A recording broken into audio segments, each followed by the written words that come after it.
Donc je me suis retrouvée avec des vergetures assez importantes à ce niveau-là. Et après donc ma grossesse, ce que j'ai appliqué, donc je me suis informée, j'ai fait plein de sites, c'est, et ça franchement ça fonctionne, c'est vraiment top, c'est l'huile de rose musquée. Alors ça c'est écrit en anglais, voilà, hop. L'huile de rose musquée, pareil, hein, bio. Alors ça on le trouve dans des boutiques bio ou bien aussi en pharmacie. Pas toutes les pharmacies, mais voilà, celle-là en l'occurrence j'ai trouvé en pharmacie. Euh, donc là, bah, ça date de ma première grossesse. Voilà, c'est pareil, c'est de l'huile.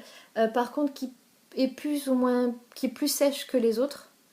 Elle pénètre assez facilement et voilà. C'est pareil. Par contre, ça peut tacher les vêtements. Donc attention après. Donc ça, j'en mettais 2 fois par jour. Et j'ai fait l'expérience donc sur la fesse gauche, sur la fesse droite. J'ai mis une autre crème, une autre huile. En l'occurrence, Bee Oil.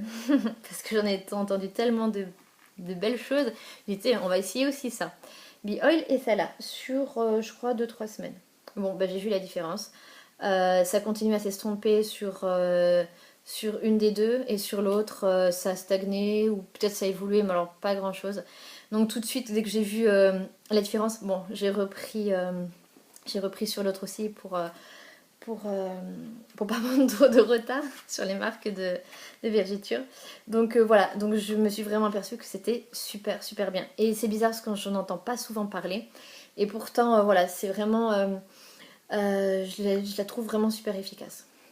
Donc voilà, l'huile de rose musquée. Vraiment top.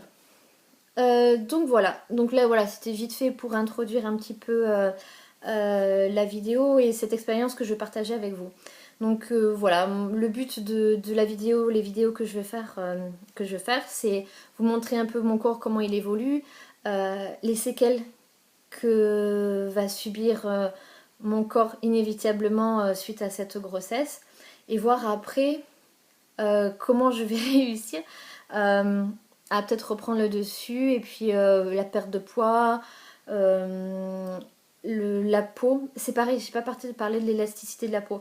Ça, j'avais pas eu le temps véritablement d'entamer quelque chose par rapport à ça, mais bon voilà, peut-être voir ensemble l'expérience et comme ça on pourra suivre ensemble pas à pas euh, l'évolution, j'espère positive, de mon corps après mon accouchement. C'est vrai que voilà, je voulais aussi faire cette vidéo parce que pendant et après la grossesse, on perd beaucoup confiance en soi à cause de tout ce que subit notre corps, tout ce chamboulement. Et, euh, et je pense que c'est important de se rassurer par rapport à ça, de se dire que bon, déjà il faut l'accepter. Il faut quand même l'accepter parce qu'on sait qu'on ne reviendra pas avec un corps, en tout cas pas toutes, ça c'est sûr, il y en a qui ont peut-être plus de chance que d'autres, avec un corps de jeune fille de 25 ans, ou enfin 20 ans. Mais en tout cas, on peut, je pense, véritablement retrouver confiance en soi en, en reprenant au moins un corps un peu plus potable, présentable, je ne sais pas comment dire. Euh, voilà, au fur et à mesure du temps et des jours. Voilà. Donc, donc voilà. Donc là, je suis donc à mon 6e mois. J'ai des vergetures sur le ventre actuellement. Je ne sais pas si ce sont celles de la première grossesse qui s'étirent avec la deuxième, sachant que voilà, je suis tombée enceinte 1 an après la première grossesse. Donc c'est assez rapide. Euh, donc oui, j'ai des vergetures. Je ne sais pas si c'est dû à la première qui s'étire ou quoi. Si... Pardon, il y en a plus ou moins. Je vais essayer de vous montrer. Je ne sais pas si l'éclairage est assez correct pour qu'on puisse voir quelque chose concernant les vergetures que j'ai. Hop. Alors, voilà.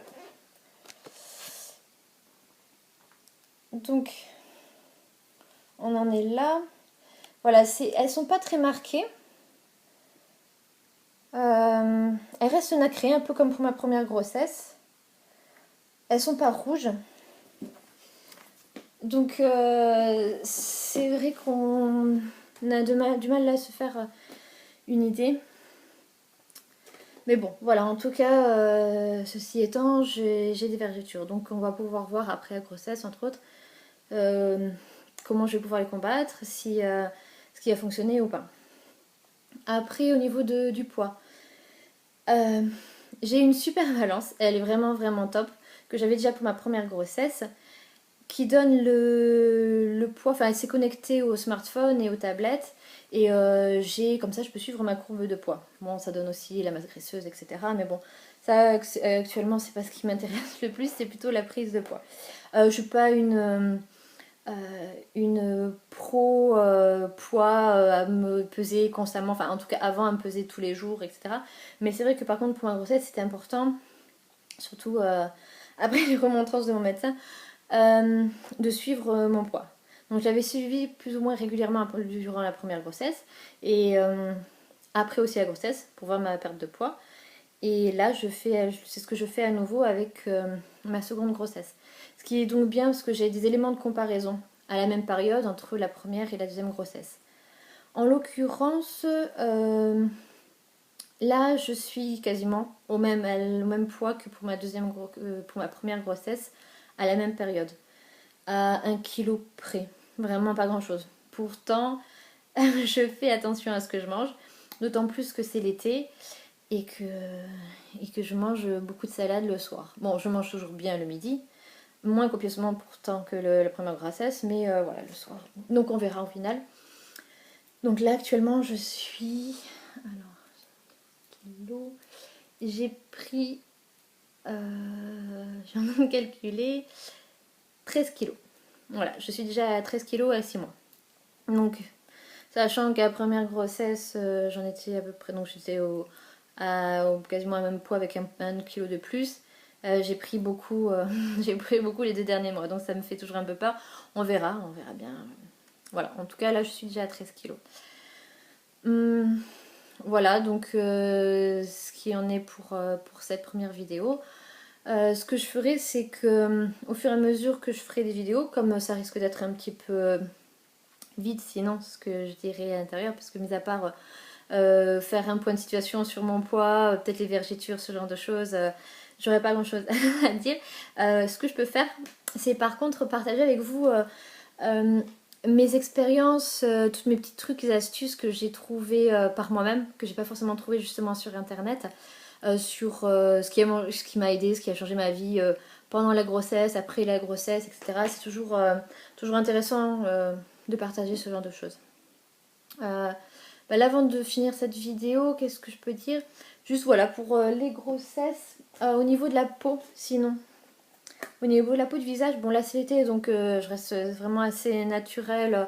On n'a pas forcément envie de se surcharger en pleine chaleur de maquillage. Donc j'ai la peau à tendance mat par mes origines. Et je suis dans une région qui a beaucoup de soleil. Et je veux absolument éviter le masque de grossesse. Donc pour ça j'ai acheté ça. C'est Bioderma, c'est une crème protectrice teintée. Parce que c'est pas parce que je ne m'expose pas au soleil que j'ai pas le droit d'avoir un teint un petit peu allé. Je pense que donc, bon j'ai un peu la peau mate à l'origine, mais même pour une peau claire, il y a différentes teintes. Hein. Mais même pour les peaux claires ça va très bien. Donc indice 50. Voilà, au moins là je prends aucun risque avec le soleil. Elle est vraiment bien, elle couvre bien, elle est agréable à mettre. Par contre, c'est vrai que comme elle est waterproof, elle est assez, assez épaisse. Donc le soir, il faut bien se démaquiller. Mais bon, ça fait pas trop masque. C'est vrai qu'elle couvre bien, mais ça fait pas trop masque. Après, je les tire bien, etc. Mais voilà. Donc c'est pas mal. C'est pareil. C'est une bonne marque et ça passe bien. Ouais, pas de souci. Après, je complète éventuellement parce que c'est pareil. Voilà, quand il fait vraiment beau, qu'on sort et qu'on a envie d'avoir un teint un peu plus salé, j'utilise en complément cette poudre de soleil de chez Sephora. Elle est vraiment sympa. Et ça fait pas excessif. On n'a pas l'impression d'être ultra maquillé. C'est vraiment, ça donne juste un petit teint allé. C'est c'est pas mal, ça s'appelle donc poudre de soleil. Et c'est bien, en plus ça sent bon. Voilà, donc voilà pour cette vidéo. Je pense donc j'en ferai donc les prochaines pour qu'on suive mon évolution. Et pour donner d'autres astuces, entre autres peut-être pour les vêtements de grossesse, le soutien-gorge à mettre, à ne pas mettre. Qu'est-ce qu'il y a? Oui, la valise de maternité, parce qu'on se pose toutes des questions. Les super bons produits à prendre justement par rapport à ça. Voilà, ce genre de choses. Bon ben voilà, je vous souhaite une bonne journée et je vous dis à la prochaine. Au revoir!